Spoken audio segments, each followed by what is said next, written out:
Now, it shouldn't come as much of a surprise that when at a reenactment, we're not actually firing real bullets at one another. What we do is just pour a bunch of powder down the bottom of the barrel, prime it, and what we fire out is just a bunch of a little bit of smoke and fire. It looks really good for the crowd, but there's one thing that is very distinctly off about it when compared to an actual engagement, which is to say the sound that the gun makes. When you fire a real bullet, you get much more of a cracking noise. It's very smart, it's very martial, very good. Now, like I said, over in Europe, they tend to have a little bit more fun with it, by which I mean they have a bit more lax safety regulations, at least in some ways, but that's the topic for another day.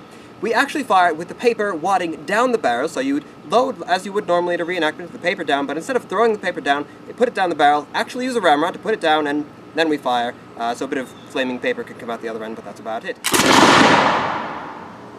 A bit better, not nearly enough to really inspire fear in the enemy. And both of those are in very stark contrast to when you actually have a ball loaded into the musket. Of course, much like when there was a paper in there, it's going to be a lot louder, a lot more of a sharp crack, but it's just overall a lot more dramatic, and there's a great deal more kick, of course, when there's actually something in the gun, so you can see that now. Thank you. And firing. Oh my god, I got all of them, dude. Oh shit, you're alive still. Yeah, bro, the musket's crazy.